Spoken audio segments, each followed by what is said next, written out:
Est-ce que vous possédez vos désirs ou est-ce que vos désirs vous possèdent?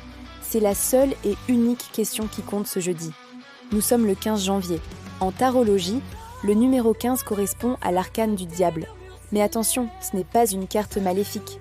C'est la carte des chaînes, des obsessions, de tout ce qui nous attache. Mais c'est aussi le symbole d'une énergie créatrice immense, une force vitale brute. Si vous ne la canalisez pas, elle vous consume.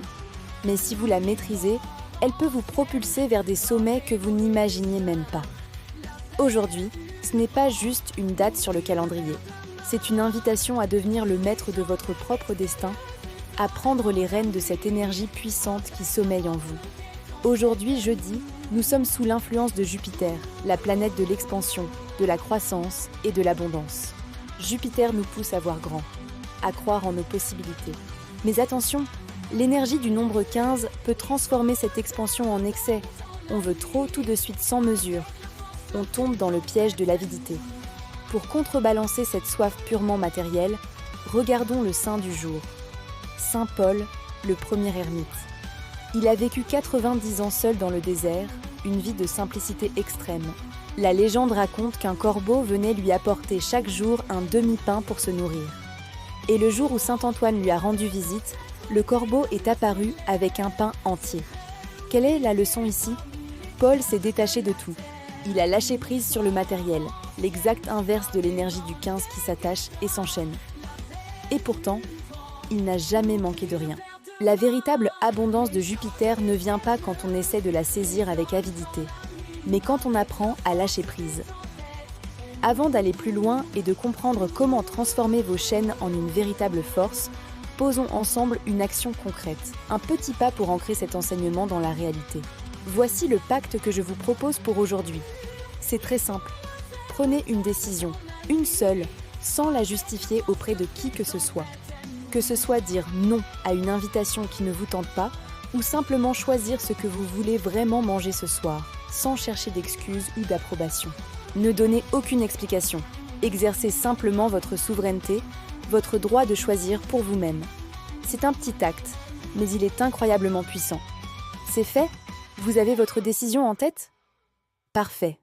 Alors, on peut continuer.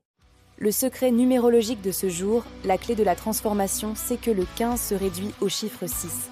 1 plus 5 égale 6. Et le 6, en numérologie, c'est le chiffre de l'harmonie, de l'équilibre, de la responsabilité et surtout de l'amour. Votre mission aujourd'hui est donc de transformer l'énergie brute et intense du 15, la passion dévorante, en la douceur et l'équilibre du 6, l'harmonie. Voici 3 clés pour y arriver. D'abord, identifiez votre diable du jour. Quelle est l'obsession qui vous tire vers le bas ce matin? Est-ce le besoin de tout contrôler? L'envie irrépressible de plaire à tout le monde? La peur de manquer? Nommez-la. Le simple fait de mettre un nom dessus brise déjà une partie de la chaîne. Deuxièmement, utilisez la générosité de Jupiter. Le remède à l'obsession du 15 qui veut prendre et posséder, c'est l'énergie expansive de Jupiter qui veut donner et partager. Aujourd'hui, si vous sentez un manque, une frustration, donnez quelque chose. Un sourire, un conseil sincère, un peu de votre temps. Vous verrez que l'énergie change instantanément. Enfin, 3e clé, faites le choix du 6.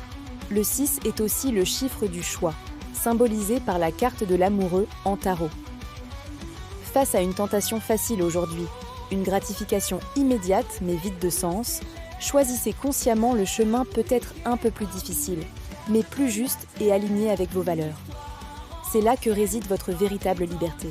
Le 15 janvier n'est pas un jour pour être tiède. C'est une journée de feu, de passion, d'intensité. Mais c'est à vous de décider quoi faire de ce feu. Allez-vous l'utiliser pour réchauffer votre foyer, pour nourrir vos relations avec l'harmonie du 6, ou allez-vous le laisser tout incendier sur son passage?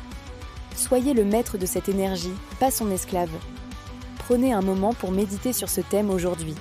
Si cette approche vous parle, abonnez-vous à Sagesse quotidienne pour ne rien manquer. On se retrouve demain pour le thème du jour.